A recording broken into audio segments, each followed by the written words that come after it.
13장 1절부터 18절까지 우리 이하민 학생이 읽어주겠습니다. 아브라함이 애굽에서 그와 그의 아내와 모든 소유와 롯과 함께 네겝으로 올라가니 아브라함에게 가축과 은과 금이 풍부하였더라. 그가 네겝에서부터 길을 떠나 벨엘에 이르며 벨렉과 아이 사이 곧 전에 장막을 쳤던 곳의 이름이 그가 처음부터 제단을 쌓은 곳이라. 그가 거기서 여호와의 이름을 불렀더라. 아브라함의 엘에 롯도 양과 한가 소와 장막이 있으므로 그 땅이 그들이 동거하기에 넉넉하지 못하였으니 이는 그들의 소유가 나서 동거할 수 없었으니라. 그러므로 아브라함의 가축의 목자와 롯의 가축의 목자와 내가 서로 다투고 또 가나안 사람과 그리스 사람도 그 땅에 거주하였느니라. 아브라함이 롯에게 이르되 우리는 한 친족이라. 나는 너나 내 목자나 서로 두게 하지 말자. 내 앞에 온 땅이 있지 아니하냐. 나는 떠나가랴. 내가 좌하면 나는 우하고 내가 우하면 나는 좌하리라. 이에 롯이 눈에 들어 무단 지역을 바라본즉 소알까지 온 땅에 물이 넉넉하니 여호와께서 소와 고모라를 멸하시기 전이었으므로 여호와의 동산 같고 애굽 땅과 같았더라. 그러므로 롯이 무단 지역을 택하고 동으로 옮기니 그들은 성을 떠난지라. 아브람은 가나안 땅에 거주하였고 롯은 그 지역의 도시들을 머무르며 그의 장막을 옮겨 소돔까지 이루었더라. 소돔 사람은 여호와 앞에 큰 죄이었더라. 롯은 아브람을 떠난 후에 여호와께서 아브람에게 이르시되 넌 눈을 들어 너 있는 곳에서 북쪽과 남쪽 그리고 동쪽과 서쪽을 바라보라. 보이는 땅을 내가 너와 내 자녀에게 주시니 영원히 이루라. 내가 내 자손이 땅의 티끌 같게 하리니 사람이 땅의 티끌을 능히 셀 수 있는지대 내 자손도 세리라. 너는 일어나 그 땅을 종과 힘으로 두루 다녀보라. 내가 그것을 내게 주리라. 이에 아브람이 장막을 옮겨 헤브론에 있는 마므레 상수리 숲에 이르러 거주하며 거기서 여호와를 위하여 제단을 쌓았더라. 아멘. 잘 읽어줬습니다. 아브라함의 인생의 스토리 중에 가장 중요한 이야기가 13장에 담겨져 있습니다. 자, 따라합시다. 어떤 선택으로 1년을 살 것인가? 오늘 말씀의 제목이 어떤 선택으로 여러분 2013년도 1년을 살 것인지 한 해를 계획하고 설계하는, 그래서 하나님께서 그 계획과 설계를 들으시는 복된 한 해가 되기를 예수 이름으로 축원합니다. 여러분, 선택이 지혜입니다. 선택이 지혜입니다. 어떤 선택을 하느냐에 따라서 여러분의 인생길에 하나님이 크고 선하고 아름다운 축복을 주시기도 하고요. 또 악한 선택을 하면 악한 열매가 맺습니다. 영어로 1월이 January인데 그 1월이라는 말은 그리스 신화의 두 얼굴을 가진 신인 야누스에서 유래했습니다. 이 야누스는 얼굴이 앞뒤로 있는 신입니다. 두 얼굴을 가진 신이면 여러분, 두 얼굴을 가졌다라는 것은 앞을 보고 뒤를 동시에 볼 수 있겠죠? 그렇죠? 이런 의미에서 볼 때 두 얼굴을 가진, 그래서 앞과 뒤를 동시에 볼 수 있는 야누스라는 신에서부터 1월에 이름이 붙여진 것은 1월에 지나온 해를 뒤돌아보면서 반성하고 그리고 다가오는 새해를 새롭게 설계하라는 의미가 있다고 생각이 됩니다. 아마 1월이 되면 누구나 다 한 해를 설계할 것입니다. 한 해를 계획하는 길목에서 지난 해를 돌아보고 무작정 달려가기보다는 잠시 멈추어 서서 앞으로 어떤 길을 가야 될 것인가 생각해보는 의미가 있을 것입니다. 여러분, 무작정 생각 없이 달려왔는데 내가 원하는 길이 아니었어요. 나이가 들어 다시 삶을 돌이켜 살 수 없다는 것을 느낀다면 그때는 이미 늦은 겁니다. 그러기에 한 해를 돌아보면서 우리 모두가 어떤 길을 걸어왔는지 살펴보시기 바랍니다. 여러분, 사람이 많이 가는 길을 걸어왔는가? 아니면 사람이 밟지 않는 좁은 길을 걸어왔는가? 혹시 사람이 덜 밟는 좁은 길을 걸어놓고는 이 길을 가지 말고 저 길로 갈 걸, 이런 후회가 되지는 않습니까? 한 해 주님을 열심히 최선을 다해서 섬긴다고 섬겼는데 돌아오는 보상은 별로 없는 것처럼 느껴지면 괜히 시간 낭비만 한 게 아닌가. 남들처럼 내 마음대로 살면서 세상을 즐길 걸, 그런 후회가 되십니까? 아마 이런 느낌이 드시는 분이 있다면 우리 속담에 남의 떡이 더 커 보인다라는 말을 기억하는 것이 좋을 겁니다.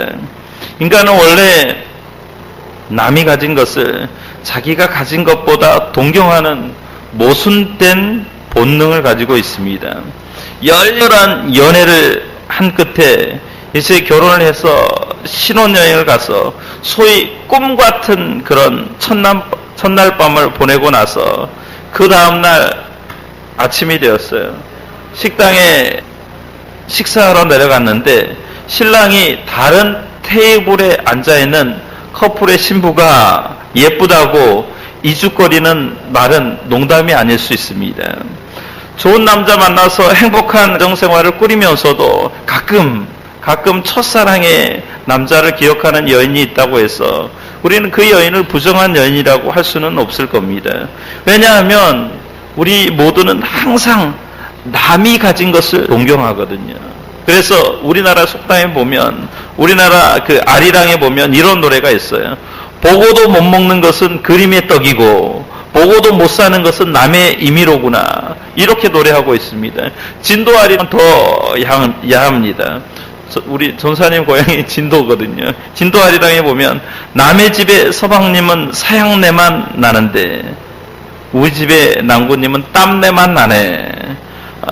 이것은 항상 내가 가진 것보다는 남이 가진 것을 동경하는 그런 모순을 우리가 지니고 있기 때문이에요. 내가 가진 것, 여러분, 내가 가진 건 정말 소중한 거예요. 귀하고 가치 있고 땀과 눈물의 결실이에요. 그런데 그것보다는 왠지 남이 가지고 있는 게 더 아름다워 보입니다. 그래서 인간은 누구나 두 갈래 길에 서면 항상 망설이며 선택을 하기 마련입니다. 두 갈래 길 앞에서 인생은 한 번 가면 되돌아올 수 없기 때문에 필연적인 그런 고민을 합니다. 이 길로 갈까? 저 길로 갈까? 뭐 노래는 이런 얘기가 있잖아요. 이 길로 갈까? 저리로 갈까? 차라리 돌아갈까? 그렇지만 인생은 돌아갈 수는 없습니다. 인생이 돌아간다면 더 이상 그 사람은 이 세상 사람이 아닙니다. 그래서 사람이 죽었을 때 뭐라고 얘기해요? 돌아가셨다라고 표현합니다. 그러길래 두 갈래 길 앞에 선 우리는 항상 망설이며 선택을 하게 마련입니다. 미국의 시인 가운데 로버트 프로스트라는 시인이 있습니다. 이 시인은 평범한 일상의 소재를 가지고 쉬운 언어로 시를 써서 유명해진 시인입니다. 그 시인이 유명한 시를 썼는데 걸어보지 못한 길이라는 그 시가 있습니다. 이 시를 여러분 한번 음미해 보시죠. 아마 화면에 보일 겁니다. 단풍 든 숲속에 두 갈래 길이 있더군요. 몸이 하나이니 두 길을 다 가볼 수 없어 나는 서운한 마음으로 한참 서서 잣나무 숲속으로 접어든 한쪽 길을 끝가운데까지 가 보았습니다. 그러다가 또 하나의 길을 택했습니다. 먼저 길과 똑같이 아름답고 아마 더 나은 듯도 했지요. 풀이 더 무성하고 사람을 부르는 듯 했으니까요. 사람이 밟은 흔적은 먼저 길과 비슷하기를 했지만 설이 내린 낙엽 위에는 아무 발자국도 없고 두 길은 그날 아침 똑같이 놓여 있었습니다. 먼저 길은 다른 날 걸어보리라 생각했지요. 인생길이 한 번 가면 어떤지 알고 있으니 다시 보기 어려우리라 여기면서도 여기까지 시행해서 로버트 프로스트는 인생의 길에서 필연적일 수밖에 없는 선택과 망설임의 문제를 이야기하고 있습니다. 인간 여러분 누구나가 다 한 번만 사는 거예요. 단회적으로 삽니다. 그래서 두 길을 동시에 갈 수는 없습니다. 항상 두 길 앞에 서면 우리는 망설이기 마련입니다. 사랑하는 성도 여러분, 지금까지 여러분 어떤 길을 선택하셨습니까? 어떤 길을 걸어오셨나요? 멀리 인생 전체를 생각하셔도 좋을 것이고 지난 1년 동안, 지난 한 해 동안 인생의 여정을 생각해도 올 겁니다. 어느 길을 선택했고 어느 길을 걸어오셨습니까? 그리고 그 길을 걸어온 감회가 어떻습니까? 오늘 우리가 읽은 본문은 두 가지 선택이 나옵니다. 하나는 아브라함 선택이고 다른 하나는 롯의 선택입니다. 아브라함과 롯의 선택은 대조적입니다. 아브라함은 목축을 하는 목축업자이기 때문에 물이 많고 풀이 많은 들을 선택하는 것이 유리합니다. 그리고 아브라함은 롯의 삼촌이죠. 어른이죠. 그러기에 얼마든지 롯의 가축과 아브라함의 가축이 많아져서 서로 함께 살 수 동거할 수 없게 될 때 아브라함은 얼마든지 조카에게 내가 먼저 선택하고 내가 오른쪽을 택할 테니까 너는 왼쪽을 택하라. 그리고 내가 물이 많고 풀이 많은 요단들을 선택할 테니까 너는 저쪽 산악지대를 택하라 라고 말할 수 있었습니다. 그러나 아브라함은 그렇게 하지 않았죠. 롯에게 선택권을 양보했습니다. 이 둘의 선택은 대조적이다 못해서 하나의 선택은 참으로 어리석어 보이고요. 또 하나의 선택은 지혜로워 보입니다. 롯은 조카임에도 불구하고 선택의 양보를 받자 주저하지 않고 물이 많고 목초지가 풍부한 요단 들판을 선택했습니다. 우리는 여기서 아브라함의 도저히 이해할 수 없는 그런 행동을 하고 있음을 볼 수 있습니다. 아브라함의 선택이 너무나 어리석어 보여요. 왜 아브라함은 내 앞에 온 땅이 있지 아니하냐. 내가 우하면 나는 자하고 내가 자하면 나는 우하리라. 이렇게 양보를 했을까요? 제가 이 양보에 대해서 신학자들의 의견을 보니까 어떤 사람들은 아브라함의 성품, 태생적으로 태어난 성품이 너무 너그럽고 부드러웠기 때문이라고 얘기합니다. 물론 아브라함이 믿음의 사람이기 때문에 성품이 너그러웠을 것 같습니다. 그러나 성경 본문이 아브라함의 너그러움, 남자다운 아량을 설명하기 위해서 이 13장 한 장 전체를 할애하고 있는 것 같지는 않습니다. 어떤 이들은 아브라함이 집안의 어른이기 때문에 집안 내의 다툼을 피하기 위해서 집안의 어른으로서 선택을 하시라라고 이야기를 합니다. 그러나 이 말에도 사실은 일리가 있습니다. 성경 기자가 18절이나 긴 절을 할애하면서 아브라함이 집안의 어른으로서 책임감 있는 결정을 한 것이라고 일리는 있지만 그렇게 많은 장을 할애할 필요는 없는 것 같습니다. 그렇다면 여러분, 무엇 때문에 아브라함의 선택을 이렇게 중요하게 여기면서 우리가 도저히 이해할 수 없는 방법, 마치 아브라함의 선택은 정말 어리석은 그런 선택, 그런 결정을 성경이 지금 기록하고 있을까요? 우리가 이 아브라함의 선택을 생각하기 위해서는 아브라함의 과거의 삶을 살펴볼 필요가 있습니다. 여러분 스스로 어떤 선택, 2013년도 어떤 선택을 하게 되면은요, 그동안 어떻게 살아왔느냐 그 삶의 결과를 가지고 선택을 하게 됩니다. 우리는 무언가 선택을 할 때 진공 상태에서 선택하지는 않습니다. 과거에 아무런 경험이나 기억과 관련 없이 미래 예측이나 기대와 상관없이 진공 상태에서 무엇인가를 뽑기 하듯이 선택하지는 않는다라는 거죠. 인간은 과거에 자기가 경험한 체험의 기억과 이렇게 하면 아마 이렇게 될 것이라는 예측과 기대하에서 무엇인가를 선택하기 때문에 그렇습니다. 그렇다면 여러분 아브라함이 선택권을 롯에게 양보하고 풀이 없는 산악지대에 홀로 남아있는 선택을 하게 된 이유는 무엇일까를 알아보기 위해서는 우리는 아브라함의 과거의 행적, 과거의 체험을 살펴볼 필요가 있습니다. 여러분 창세기 12장으로 돌아가면 하나님께서 아브라함에게 나타나셨습니다. 우리가 잘 아는 12장 1절, 2절 말씀 보면 너는 본토 친척 아비 집을 떠나 내가 내게 지시할 땅으로 가라. 내가 너로 큰 민족을 이루고 내게 복을 주어 내 이름을 창대케 하려니 너는 복의 근원이 될지라. 아브라함은 이 약속을 믿은 거예요. 그리고 본토 친척 갈대아 우르를 떠납니다. 아브라함에게 큰 꿈이 있었어요. 비전이 있었던 거죠. 큰 민족을 이룬다. 이름을 창대케 하게 됐다.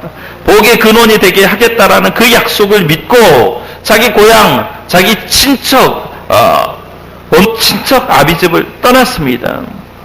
그리고 이제 세월이 많이 흘렀어요. 많은 시간이 흐른 것 같아요. 한 20여 년 정도 흘렀습니다. 가나안 땅에 도착했습니다. 하나님께서 나타나셨죠. 창세기 12장 7절 말씀 보면 여호와께서 아브라함에게 나타나 이르시되 내가 이 땅을 내 자손에게 주리라 하신지라. 자기에게 나타나신 여호와께 그가 그곳에서 제단을 쌓고 이렇게 말씀합니다. 아브라함은 이제야 비로소 하나님은 한 번 약속하면 그 약속을 반드시 성취하신 하나님이라는 사실을 깨닫게 되는 겁니다. 그리고 나서 하나님과 아브라함 사이에 이제 관계가 새롭게 시작하는 거죠. 12장 7절에 보면 뒤에 뭐라고 말씀합니까? 그가 자기에게 나타나신 여호와를 위하여 그곳에 단을 쌓았다. 그래서 이제 하나님과 아브라함 사이에는 우리와 마찬가지로 우리를 하나님께서 불러내시고 약속을 주신 그 다음에 그 약속에 순응하면 하나님 우리에게 복을 주셔요. 그리고 약속을 성취합니다. 그래서 하나님은 약속을 한번 주시고 그 약속에 따라 순종하는 자에게 약속을 성취하시는 하나님이라는 사실을 알려주듯이 아브라함에게도 똑같이 그렇게 하셨습니다. 이렇게 지금 아브라함과 하나님 사이에는 언약이 성취된 거예요. 하나님은 약속을 주시고 아브라함은 그 약속에 순종하면 하나님이 그에 따라 축복하시는 그런 이제 관계가 새롭게 설정된 겁니다. 그리고 가나안 땅에 아브라함이 거하게 된 거예요. 그런데 문제는 뭐예요? 그 땅에 기근이 든 거예요. 아브라함은 하나님 말씀, 하나님의 약속에 따라서 갈대아 우를 떠나서 친척 본토집을 떠나서 가나안 땅에 이르렀는데 그 땅에 기근이 일어나는 거예요. 우리로 얘기하면 하나님이 사업하라고 해서 사업했는데 사업이 완전 쫄딱 망한 거예요. 더 이상 아무리 돌아봐도 도움의 손길이 없는 거예요. 그래서 아브라함은 어떤 생각을 하냐, 이 땅이 아닌가비요 라는 생각을 하는 거예요. 이 땅은 하나님이 나에게 축복을 하지 않는 땅인가 보다 해서 가나안 땅에서 애굽으로 내려가게 된 겁니다. 그리고는 애굽에서 어떤 일이 일어났어요. 자기 아내 사레가 너무 예뻐요. 그때 나이가 60이 넘은 나이거든요. 참 이해할 수도 없는데 너무 예쁜 거예요. 그래서 자기를 죽이고 아내를 빼앗아 갈까 봐서 아내를 누이라고 그 말 하게 됩니다.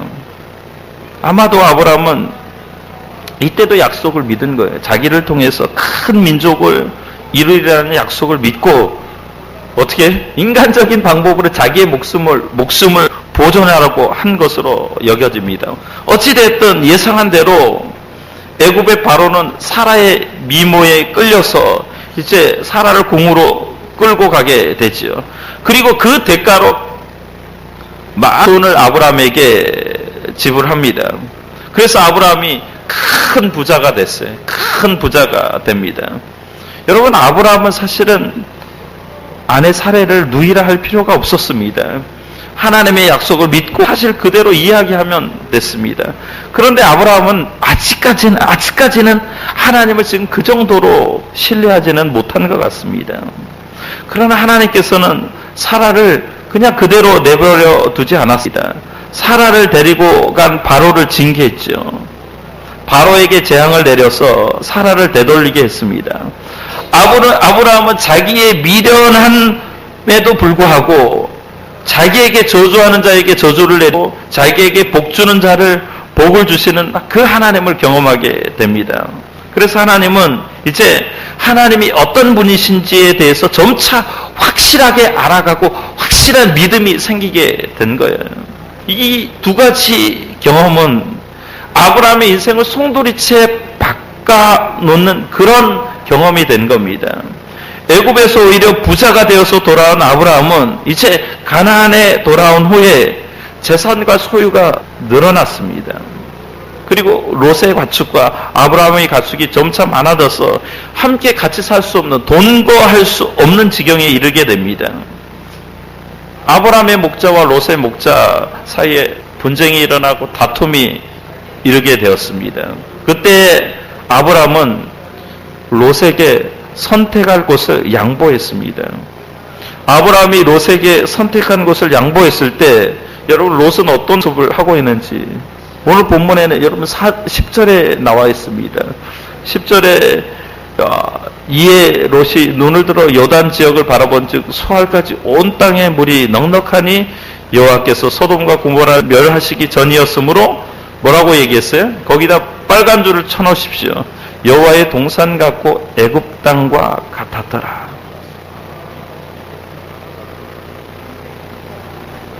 요단들을 보니까 물이 많았어요. 롯에게는 여호와의 동산 같고 애굽 땅과 같았습니다. 여러분, 여호와의 동산 같다라는 말이 무슨 뜻일까요? 여호와의 동산은 에덴 동산을 얘기합니다. 에덴 동산은 풍요로운, 그러니까 기름지고 풍요로운 땅이라는 의미입니다. 애굽 땅은 어떤 의미예요? 애굽 땅과 같다라는 것도 똑같아요. 똑같이 애굽에는 뭐 풍요로운 그런 기름지고 풍요롭고 그 당시 세계 문화를 제패할 만큼 아름다운 것들이 부하가 널려 있었습니다. 그런데 중요한 것은 애굽 땅과 여호와의 동산에서 무슨 일이 벌어졌는지를 살펴봐야 됩니다. 여호와의 동산에서는 인류초로 인간이 하나님을 배반했습니다. 애굽 땅에서는 이스라엘, 즉 하나님의 백성이 노예 생활을 했던 곳입니다. 그러기에 애굽 땅 같고 여호와의 동산 같다라는 말은 두 가지 의미가 담겨져 있습니다. 풍요롭고 기름진 땅이지만, 이 말을 저는 성공할 것 같지만 그러나 유혹이 도사리고 있는 땅이라는 이런 이중의 의미가 담겨져 있습니다. 롯이 그 땅이 풍요롭고 기름진 땅이었지만 위험이 도사리고 있음을 깨닫지 못한 거야. 인지하지 못한 거야. 더욱이 성경 기자가 뭐라고 해? 13절 말씀에 보면 소돔 사람들은 악하고 큰 죄인이었다라고 밝히고 있습니다. 그러나 롯은 이 모든 것에 대해서 생각지 않은 게 개의치 않은 거예요. 롯은 어떻게 생각했냐면 인생의 길은 단 한 번뿐이다. 한 번밖에 오지 않는다고 믿은 겁니다. 내가 이 기회를 놓치면 영원히 후회할 거야. 그런 생각을 한 거지요. 여러분 한번 생각을 해보십시오. 둘 다 목축업자입니다. 롯의 머리를 들여다보십시오. 롯이 어떤 생각을 할까요? 내가 만약에 이 요단들을 차지하면 물이 많고 기름진 곳이기 때문에 축이 점차 늘어날 것이고 내 가축이 점차 늘어나면 내 삶은 풍요로워질 것이고 내 삶이 더욱 안전해지리라는 생각을 했을 겁니다. 그러기에 롯이 간과한 건 뭐냐면 이 세상을 이끄는 존재가 자기가 아니라는 사실을 알지 못했어요. 롯은 역사를 창조하시고 인간의 생사복을 주관하시는 분이 하나님이시고 하나님 앞에서 우리 사람들은 올바른 결정을 통해서 하나님의 역사에 부응하며 살아야 된다는 것을 깨닫지 못하고 오직 자기가 하나님 노릇한 거예요. 자기의 행동과 자기의 선택과 자기의 결정만으로 자기의 삶을 안전하게 꾸려나갈 수 있는 것으로 생각한 거예요. 오늘날 신앙인의 문제가 여기에 있습니다. 하나님을 하나님으로 인정하지 않고 자신의 삶의 모든 것의 주인이 되는 거예요. 그런데 롯은 조카임에도 불구하고 삼촌인 아브라함에게 선택권을 양보할 수 없었습니다. 롯은 삶의 무대 위에 자신만 있다고 생각한 겁니다. 여러분, 우리 인생의 삶의 모든 부분에 하나님이 간섭하신 줄 믿습니다. 하나님이 우리 인생의 주인이십니다. 우리 삶의 모든 무대 가운데 하나님이 계시고 하나님은 우리 인간의 역사를 만들어간다는 사실을 알아야 할 필요가 있습니다. 하나님이 우리에게 주신 모든 것은 선물입니다. 하나님이 우리에게 주신 것은 모두 다 선물이기에 공짜로 얻은 것이에요. 인간의 노력과 꾀로 얻은 것이 아닙니다. 하나님께서 주신 것은 모두가 선물이기 때문에 하나님께서 선물로 주지 않으면 인간이 아무리 노력해도 받을 수 없는 줄 믿습니다. 이것을 인정하는 것이 신앙입니다. 우리는 조금 있으면 알 수 있는데 그러나 아브라함은 이런 사실을 그대로 알고 믿었습니다. 하나님께서 인간을 위해 계획을 가지고 그 계획을 약속의 형태로 포장해서 인간에게 주신다는 것을 아브라함은 믿은 거예요. 그게 언약신학이라고 얘기하는 거예요. 언약, 우리 약속. 아브라함은 그 약속을 신뢰한 겁니다. 그것 때문에 아브라함은 롯이 요단들을 선택했을 때도 실망하거나 좌절하지 않았습니다. 사랑하는 성도 여러분 2013년도 어떤 선택을 하시겠습니까? 아브라함처럼 약속의 말씀을 붙잡고 가시겠습니까? 아니면 롯처럼 현실적인 선택을 하시겠습니까? 제가 말씀드리죠. 롯처럼 선택하면 당장은 요단들처럼 모든 일이 순간적으로 잘 될 수 있습니다. 롯처럼 선택하면 좋은 직장을 얻을 수 있고요. 행복한 결혼, 현실적인 풍요로움이 기다리고 있을지 모릅니다. 그러나 기억하십시오. 성경 기자가 뭘 지금 설명하려고 하냐면 그 선택의 결과 멸망의 땅 소돔과 고모라가 기다리고 있다는 것을 기억하십시오. 하나님의 약속은 때로 더디게 옵니다. 기다리고 기다려도 눈물로 밤을 지새워도 이 새벽이 추운데 영하 10몇 도가 되는데 하나님 앞에 기도해도 너무 추워서 도저히 기도할 수 없는 그 상황 가운데 기도해도 하나님이 응답하지 않을 때도 있습니다.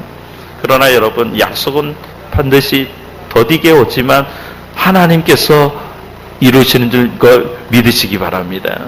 아브라함에게 이 약속이 성취된 건 적어도 30년의 시간이 흘렀습니다. 로버트 프로스트는 시행 마지막에서 이렇게 말하고 있습니다. 여러분 보십시오. 훗날에 나는 어디에선가 한숨쉬며 이 이야기를 할 것입니다.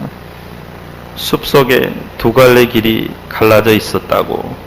나는 사람이 적게 간 길을 택하였고 그곳으로 해서 모든 것이 달라졌다고. 기도하겠습니다.